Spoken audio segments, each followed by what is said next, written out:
안녕하십니까. YBC 뉴스입니다. 지난 31일 6.13 지방선거 공식 선거운동이 시작됐습니다. 장점만을 강력히 피력하면서 자신을 뽑아달라고 외치는 후보자들. 그러나 선거가 얼마 남지 않은 가운데 후보자들의 전과 기록이 공개되면서 적격성 시비가 일고 있습니다. 박경현 기자입니다. 지난주 선거운동이 본격적으로 시작되며 후보들의 레이스가 시작됐습니다.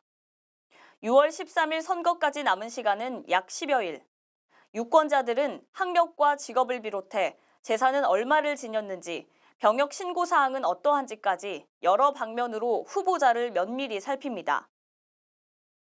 중앙선거관리위원회 후보자 명부 페이지에는 후보자의 공약과 함께 양력, 또 전과 기록까지 나와 있습니다. 지역에 맞는 후보자 판단으로 여념이 없는 유권자들. 일각에서는 범죄 전과를 가진 후보들에 대해 우려의 목소리가 나오고 있습니다. 흠이 있는 사람들은 안 돼. 이 나라가 바로 선거는 깨끗해야 돼. 그러니까 난 그런 사람은 인격적으로 합당하지 않다고 봐요. 깨끗한 사람이 돼야 돼. 평택시는 입 후보자로 시장 2명, 도의원 14명, 시의원 29명까지 시장을 포함한 시도의원이 모두 45명 올라와 있습니다.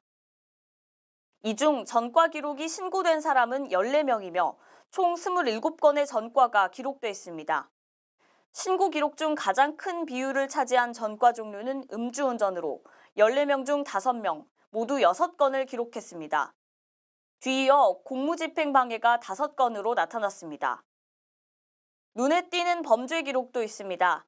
절도, 상관상해, 알선 뇌물수수 등 후보자의 자질이 의심되는 전과 종류도 보입니다.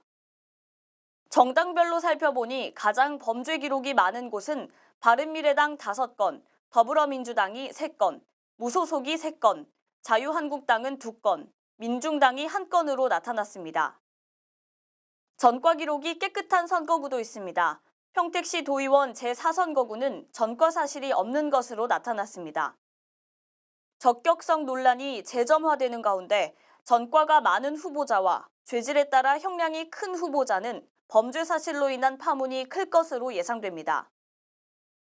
유권자 사이에서는 공직을 수행할 적합자를 판단하는 과정에서 후보자들의 준법성에 대한 기준을 두고 여러 지적이 일고 있습니다. 후보자들의 전과 기록이 드러나면서 자질에 대한 논란이 일고 있는데요.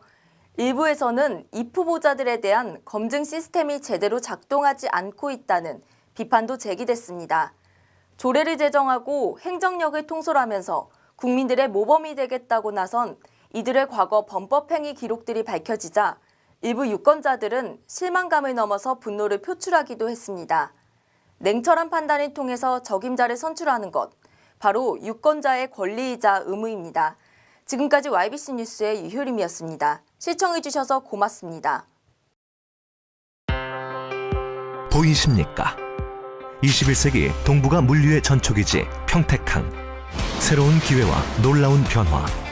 생활의 감동이 전해지는 즐거운 발걸음.